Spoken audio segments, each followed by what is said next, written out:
ప్రపంచ క్రికెట్ చరిత్రలో చాలామంది ప్లేయర్లు వాళ్ళ సత్తా చాటుకుంటూ ముందుకు కదులుతున్నప్పటికీ ఇండియా మాత్రం తనదైన రీతిలో సత్తా చాటుతూ విజయకేతనాన్ని ఎగరవేస్తూ ముందుకెళ్తుంది. నిజానికి ఇండియా ప్రస్తుతం అన్ని ఫార్మాట్లలో టాప్లో ఉంది. ఇక ఇంటర్నేషనల్ మ్యాచ్ల్లో కాకుండా అండర్-19లో కూడా ఇండియా ప్రతి సిరీస్ గెలుస్తూ వస్తుంది. ఇక ఇప్పుడు అందులో భాగంగానే అండర్-19 వరల్డ్ కప్ ఆడబోతుంది. ఇక ఇవాళ బంగ్లాదేశ్తో ఇండియా తన మొదటి మ్యాచ్ని ఆడుతుంది. 2002వ సంవత్సరంలో మహమ్మద్ కైఫ్ సారథ్యంలో మొదటి అండర్-19 వరల్డ్ కప్ను అందుకున్న ఇండియన్ టీం ఆ తర్వాత కోహ్లీ సారథ్యంలో 2008వ సంవత్సరంలో మరోసారి అండర్-19 వరల్డ్ కప్ను అందుకుంది.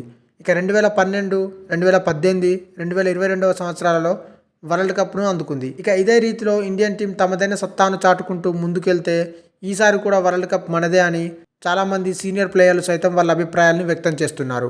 ఇక ఇలాంటి క్రమంలోనే ఇండియన్ టీం టైటిల్ని గెలిచి ఆరోసారి ఇండియాకి వరల్డ్ కప్ని అందించిన ఏకైక టీంగా చరిత్రలో నిలవాలని చూస్తుంది. ఇక ఉదయ్ సహరన్ సారథ్యంలో ఇండియన్ టీం బరిలోకి దిగబోతుంది.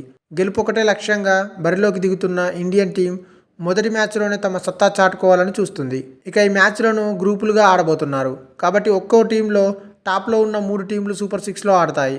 ఇక ఫిబ్రవరి 6, 8వ తేదీలలో సెమీఫైనల్ మ్యాచ్లు జరగనున్నాయి. అలాగే వరల్డ్ కప్ ఫైనల్ మ్యాచ్ ఫిబ్రవరి 11వ తేదీన బెనోనీలో జరగనుంది. మరి ఇండియన్ టీం ఈసారి కూడా కప్పు కొడుతుందా లేదా తెలియాలంటే మరికొద్ది రోజులు వెయిట్ చేయాల్సిందే. ఇక ఇప్పటికే గత సంవత్సరం ఇంటర్నేషనల్ వరల్డ్ కప్లో ఇండియన్ టీం ఫైనల్లో ఆస్ట్రేలియా మీద దారుణంగా ఓడిపోయింది. అందుకే అండర్-19 టీం ఎలాగైనా సరే కప్పు కొట్టి తమ సత్తా ఏంటో చూపించాలని కుతూహలంతో ఉన్నట్టుగా తెలుస్తుంది.